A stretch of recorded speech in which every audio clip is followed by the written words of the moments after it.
লুঠেরা অনুব্রত মমতা যে তাকে টিকে রাখতে পারেনি, সে কিন্তু জেলে। কিংবা শিবু হাজরা, শাহজাহান, তারা জেলে। কিংবা ज्योतिप्रिय मल्लिक। जब सीए के बाद आया था उसी टाइम में ममता बनर्जी का सरकार बहुत सारे जगह पर न्यू टाउन, सॉल्ट लेक और दूसरे जगह पर कैंप बनाया था। हम लोग बोल रहा है कोई सीए नहीं, कोई एनआरसी नहीं, धर्म पर नहीं। जो কামারহাটিতে তো উর্দু কলেজ হওয়া উচিত। সরকারের কোনো লক্ষ্য নেই। এই সরকার ৮,০০০ স্কুল বন্ধ করেছে, ২১,০০০ মদের দোকান চালু করেছে। এদের কাছে আশা করে কিছু লাভ নেই। তো মিউনিসিপ্যালিটিতে তৃণমূল জিতে আছে, ওটা জিত না লুট। বিজেপির সরকার এসছে, তখন তো মমতা ব্যানার্জি বিজেপির সঙ্গে। ২০০৪ সালের লোকসভা নির্বাচন বিজেপির সরকারকে হারাবার নির্বাচন, মনে আছে? আমরা তখন বললাম তৃণমূল তখন দম কলকাতার ডাউনটাউন, ফলে আরো অনেক বেশি এই ১০-১২ বছরে কার্যত ধ্বংস করা হয়েছে। জল নিকাশি, ড্রেনেজ, বেআইনি নির্মাণ, বন্ধ কলকারখানা। এই নতুন কয়েক বছরের মধ্যে কতগুলো বন্ধ হলো ভাবুন তো। এই সব সহ জঞ্জাল, দমদমকে আধুনিক শহর হিসেবে গড়ে তোলার সুযোগ আছে কলকাতার লাগোয়া। কেন ডাউনটাউনটা আরো বেশি উন্নত হবে না? এক, এবং সেই কাজের দায়িত্ব আমাদেরই নিতে হবে। যতটুকু পশ্চিমবাংলায় গড়ে উঠেছে বামফ্রন্টের আমলে, আপনি যা দেখতে পাচ্ছেন, বেলগড়ি এক্সপ্রেসওয়ে বামফ্রন্ট, কল্যাণী এক্সপ্রেসওয়ে বামফ্রন্ট, বিটি রোডের এই চেহারাটা বামফ্রন্ট, সাগর দত্ত মেডিকেল কলেজ বামফ্রন্ট, যা হয়েছে তাই। এই আমলে কিছু হয়নি, ধ্বংস হয়েছে। আমরা গড়ে তুলব। কামারহাটিতে তো উর্দু কলেজ হওয়াটা উচিত। সরকারের কোনো লক্ষ্য নেই। এই সরকার ৮,০০০ স্কুল বন্ধ করেছে, ২১,০০০ মদের দোকান চালু করেছে। এদের কাছে আশা করে কিছু লাভ নেই। মামাটি মানুষের সরকার কিরকম সেটা দেশের লোক বুঝতে পারছে। মানুষের জীবন পরিশান হয়ে যাচ্ছে, মাটি খালি বিক্রি হয়ে যাচ্ছে, মায়েরা রাস্তা দাঁড়িয়ে কিরকম কাঁদছে, ৮-১০ জায়গাতে টের পাচ্ছেন, সন্দেশখালিও বুঝিয়ে দিচ্ছে। ফলে মা মাটি মানুষের নামে আসলে মানুষকে লুট করছে এই সরকার, এবং লুঠেরারাই তৃণমূল, লুঠেরারাই বিজেপিকে ডেকে এনেছে। তৃণমূল লুঠেরারা এখন জেলে, বিজেপির প্রশ্রয়ে তৃণমূলের বড় নেতারা বাইরে আছে। এই হেরে এসছে জিতে এসছে কথা আমি সচরাচর উত্তর দিতে চাই না। সৌগত রায় ৮০ সালে ব্যারাকপুর লোকসভা নির্বাচনে হেরেছিলেন, সবাই জানেন। মন্ত্রী ছিলেন, হেরে গেলেন। দিল্লির মন্ত্রী ছিলেন, আলিপুরে হেরে গেলেন। ঢাকুরিয়ায় হেরে গেলেন। বনগাঁর পরে তারপরে এসে দমদম। উনি দক্ষিণ কলকাতাতে মমতা ব্যানার্জির বিরুদ্ধে কংগ্রেসের প্রার্থী হয়ে দাঁড়িয়েছিলেন, জামানত জব্দ হয়েছিল।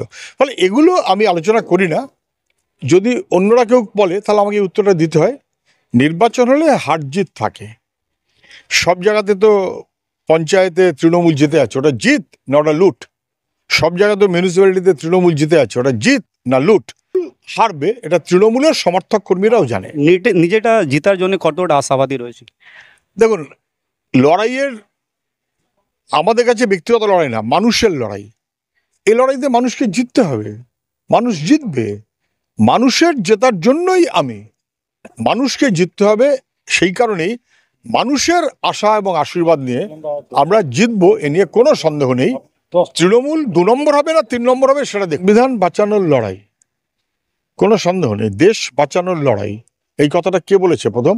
আমরা বলেছি, কংগ্রেস বলেছে, জাতীয় দলগুলো বলেছে। আমরা যখন এই কথাটা বলেছি, বিজেপির সরকার এসছে, তখন তো মমতা ব্যানার্জি বিজেপির সঙ্গে। ২০০৪ সালের লোকসভা নির্বাচন বিজেপির সরকারকে হারাবার নির্বাচন, মনে আছে? আমরা তখন বললাম তৃণমূল তখন বিজেপির সঙ্গে একসাথে লড়াই করেছে। আর আমরা তখন বললাম যে এই লড়াইটা বিজেপিকে হারাবার লড়াই, এবং সেই কারণে যেখানে সিপিএম আছে সিপিএমকে ভোট দিন। জোট হয়নি কিন্তু, তা সত্ত্বেও আমরা বললাম যেখানে সিপিএম দুর্বল অথবা সিপিএম পারবে না সেখানে আমরা দাঁড়াবো না, সেখানে কংগ্রেসকে ভোট দিন। আমরাই বললাম, কিন্তু কংগ্রেসের আমাদের জোট ছিল না। কেন? বিজেপিকে হারাতে হবে। তারপরে যখন গভর্নমেন্ট হলো, কংগ্রেসের নেতারা বললো মন্ত্রী হতে। আমরা বললাম না। ওরা ভাবলো মন্ত্রী না হলে বুঝি আমরা সমর্থন দেবো না।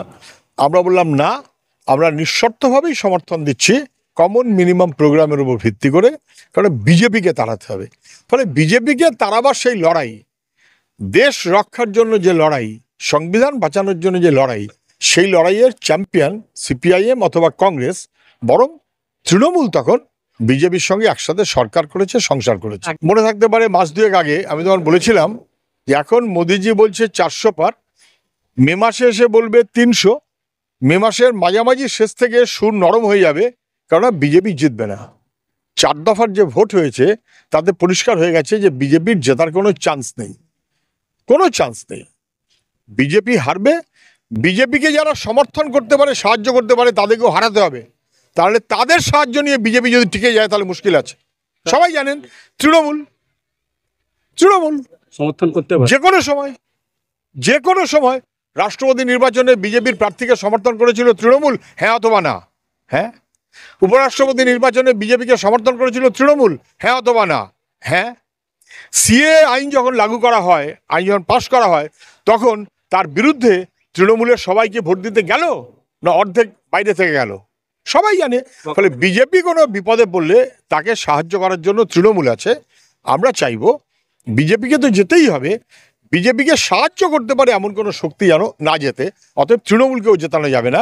বিজেপি তৃণমূলের খিলাফ, বাম কংগ্রেস হাতুড়ি আর পাঞ্জা, এটাই ভবিতব্য। দমদমে সেটাই জিতবে। 2022 সালে আগের নির্বাচনও বটে, 2022 শেষ পৌরসভার নির্বাচন, দমদমের অনেক জায়গায় মানুষ ভোট দিতে পারেনি।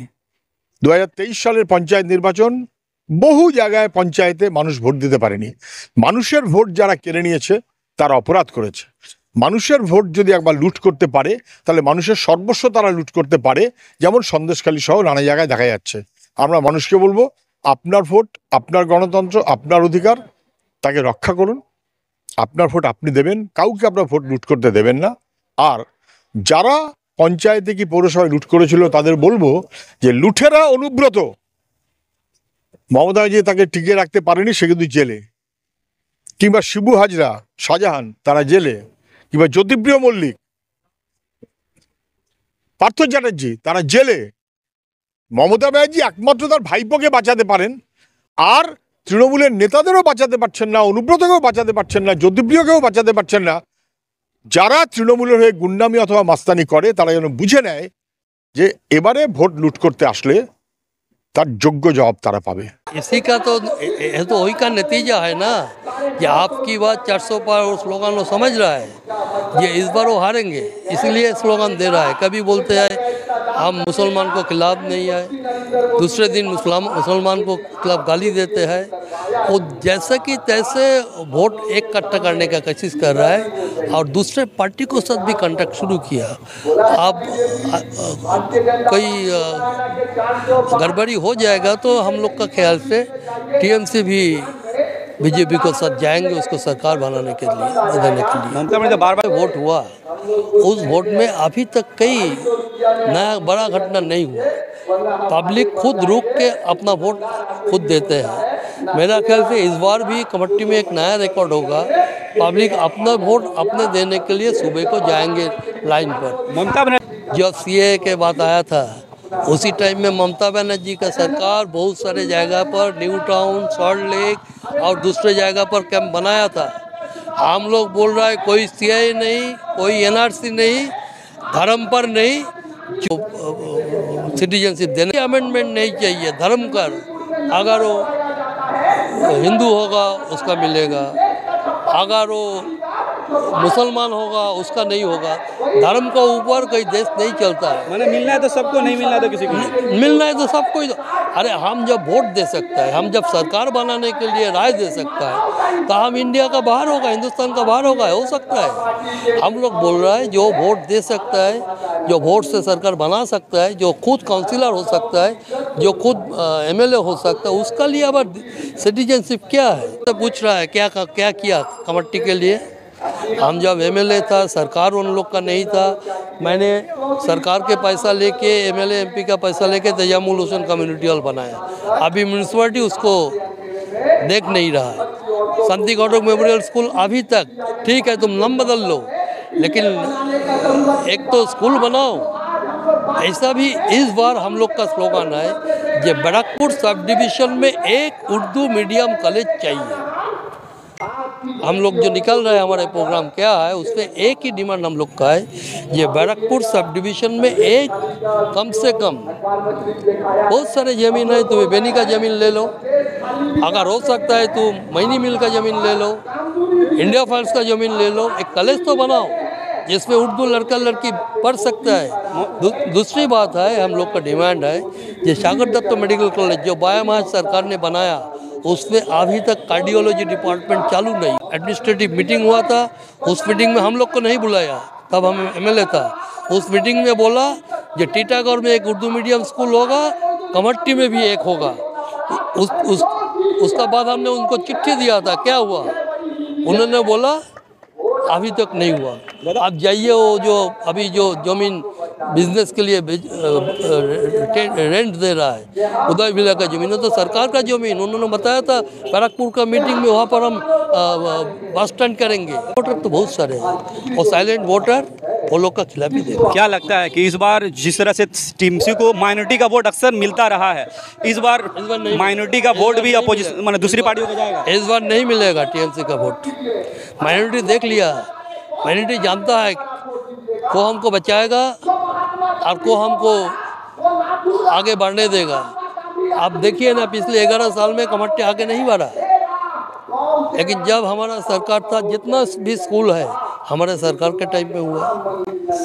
सागर दत्त कॉलेज में अपने जाइए, तृणमूल का तो कहना है दादा कि माँ माटी मानुस की सरकार है। हम तो माँ माटी मानुस बोलने से होता है जहाँ पर माँ का इज्जत जाते हैं, जहाँ पर बहनों का इज्जत जाते हैं, जहाँ पर एक षष्ठी तला में एक माँ अपने बच्चे के लिए रो रहा है, पुलिस कुछ नहीं कर रहा है, तो उसका बाद भी माँ हम लोग उसका सरकार जानते हैं, उसका बाद में भी माँ माटी मान उसका सरकार मानेंगे पब्लिक। वोट से जवाब देगी आपको लगता है? जरूर।